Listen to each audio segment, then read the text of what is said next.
Hey guys, Cole here. Welcome back to War and Order, another sponsored video. Thank you Camel Games for sponsoring the channel. And guys, if you are enjoying this series and have not played the game yet, then there will be a download link in the description and comments of the video for you guys to check out the game and play along with me and give me your experiences, your thoughts, and of course your tips and tricks. You might be playing it more longer than me. You guys might be better players than me, so I want to see that down in the comments below. I want to see your experiences and how you can share your knowledge to me, because I'm just a level 20. I'm just a level 20 player. My Lord level is only level 20. I've been playing for quite a while, but it does take time, guys, to go and to get to the extreme end game that the game has. And today I'll be covering a small part of the PvP portion of the game, where attacks against other players, especially solo attacks, that's what I'll be showcasing today, can be crucial, because if you don't do it right, it might end up hurting you more than what you would gain out of the attack. Because when you attack a player, you can load up the troops and get some resources back from attacking that player and getting their resources. But the defense of the enemy players can be crucial, because if they're too strong, basically you'll just end up losing your troops and get nothing back. So you have to have that in mind before you attack. And hopefully through this video, maybe you can sort out your attacks and be a little bit better. So first things first, before you attack, make sure that your hospital is at a high level. Ideally, it should be at the highest level that you can, depending on your castle level. But if not, have it at the highest level that you can, in order to ensure that your troops are sent to the hospital after the battle and not killed. Okay, it all depends on what kind of level the enemies are when you're fighting them. So make sure you have that. Also, make sure that the troops that you're sending, you have a good difference in terms of the power of your squad of troops compared to the enemies. And I'm not just talking just sheer numbers. I would say if you have 2x their troops, you're at a good spot. If you have way less than that, then make sure that you have a higher rank than them. So if you're running let's say rank 5, tier 5 troops, they have to be like tier 3 or something, because you'll suffer. Defense feels to be much stronger in this game rather than attack. So if you're attacking, it feels like even if you had a 1-to-1, right, in terms of the tiers and power of your team, it feels like the defense is much stronger. What other things you can consider? Also, you can consider that the Lord skills you put in, the development on your Lord skills definitely changes on how your battle is gonna go. What am I saying by that? It depends on where you put in your skill points, in the sense of what kind of army heavy you're gonna be sending. So I personally have been building straight up from the start archers and infantry. Okay, they didn't focus so much on mages, they didn't focus so much on cavalry. From what I've read, I tried to research a little bit about the game. I've seen that basically for the non-whales, that's the way to go. So you go infantry, you go archers, and so you have the front line and you have the back line, and you're pretty much set to go. And as you play and as you level up and your Lord goes up to higher levels, you guys, there's another strategy called the SOS attack. This is it.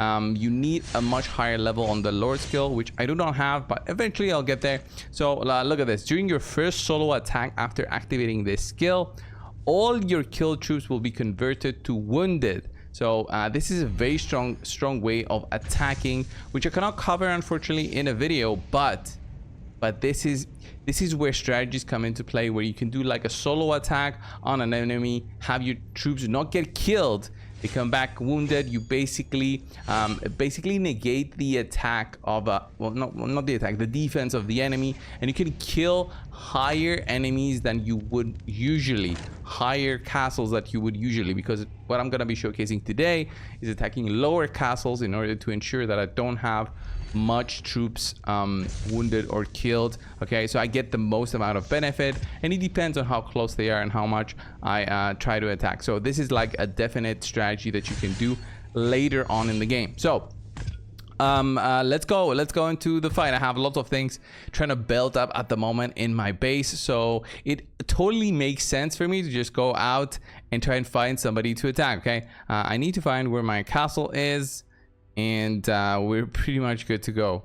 So let's just start it out. How would you go about doing a battle? It's pretty easy, self-explanatory. You want to scout the enemy first. So this one is a castle level 14. I know my castle is high, level 19, but again, you gotta go and scout them. Don't just straight up send your troops to attack blindly. It makes no sense. I know the scouting might take some time, but this guy is very near me, so it makes total sense to just go out, see what the scouts bring back in terms of information, and then think, okay, can I take this guy out? It all really depends when the scout is back. Okay, so there's the scout report on this lord. Look at this. He has about 20 to 50,000 troops. I have about 77,000 troops. I'll show you how you can see that. He has 1 to 5,000 defense golems, and then he's got tier 5, mostly tier 5 troops, as you can see, and that's what I have. I have tier 5 troops. I have way more than that. But the problem is it's gonna be a risky one. Maybe I'll do this as the final battle, just to show you guys on what I mean by that. But let's go and scout this guy next, which I see I saw earlier. This guy might be like an AFK player, like he hasn't played for some time because he's still castle level 9. But I'm still gonna send out my scouts. I do want to see what he has. Maybe it's not even worth sending out the troops. Maybe he's just fully depleted, so it's just gonna be a waste of my time, really. So sending out my scout. There he is, and he's back.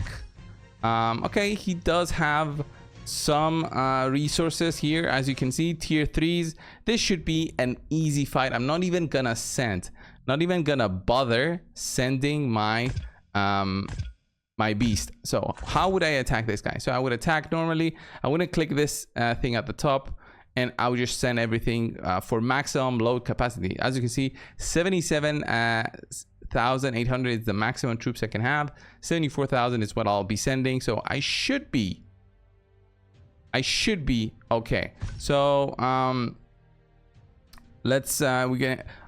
basically heavy on the swordsman. I do have some tier 6s, but again, tier 7s, but again, the other guy that I scouted has tier 5s, and it would be possible that I lose it out. But let's just see. The level 9, we'll just send out our troops. As you can see now, my troops are leaving my base. These are enemies I've specifically targeted that are very close to me, so I can actually travel through and go and see on how my team performs very quickly, instead of just waiting on their attacks and how long that takes. But if I needed to speed it up, you can click the speed up button. If you do have some speed up saved up, then that makes it so much easier. You can just click on this and you save up some time in terms of the attack and how fast your troops are sent. So there we go. The attack is going on there, and we can see it pretty much live. I'm doing okay. I'm getting hit for quite a few amounts. I'm not getting wounded all that much because just the sheer overpowering attack that I've done. So let's see, city successful. I did have some losses as you see there, but I did do a good plunder of 88,000 resources, 28,000 wood, and I did lose some resources right here. Pretty cool. I would say in terms of the attack, I don't need to see the recap or anything. I think what I've lost is probably the low level ones. Okay, the low level ones is probably what I had. Maybe I should just straight up stop sending them. So when I go back into my base, I need to see, okay, what has happened, who's wounded, who's not. Let's go and see if we can heal them up. It's only these ones, the small ones. Oh, I did have three tier 6s and 12 tier 5s kind of wounded. So it will cost me 250 of 310 of the wood and 250 of the grain. So it's basically nothing to heal these guys up compared to what I gained. And that's it. That's the solo attack.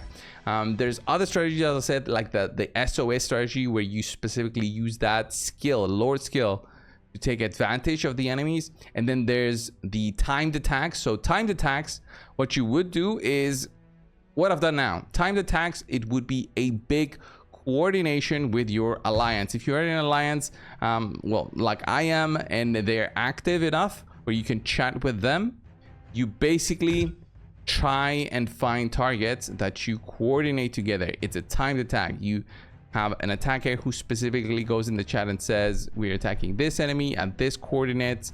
You specifically mention how long it takes for your troops to go there. The person who has the longest route sends their troops first, then everybody else follows, and they speed up accordingly in order to all converge together on the target and attack at the same time. And they basically overwhelm the enemy with sheer power. And another way to attack them is with a rally. A rally is basically a huge announcement saying, I'm coming for you. I'm coming for you and I'm attacking you. Rallies basically give the opportunity to active players to bring in reinforcements from their alliances, and in that way basically help them out. So it can be difficult for a rally to be successful.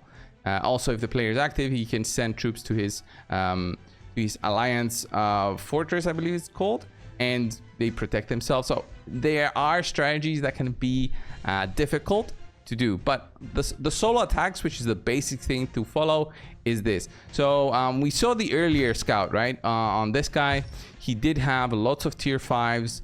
I wonder how bad this is going to be for me, because yes, he does have many more resources for me to try and get, but he has way higher tiers. I do have some tier 7s. He has tier 5s. Can be an issue. But this time I'll be also sending my Phoenix in there. So with the Phoenix, hopefully this does better. So let's say this guy was further away. I was scouting different targets, and one of them was this guy. I could have done the speed up. Let's say I wanted to 25%, and it cuts down on the time for my troops to just go in there. I didn't need to do this now for the 30 seconds. I just wanted to show you guys what I explained earlier.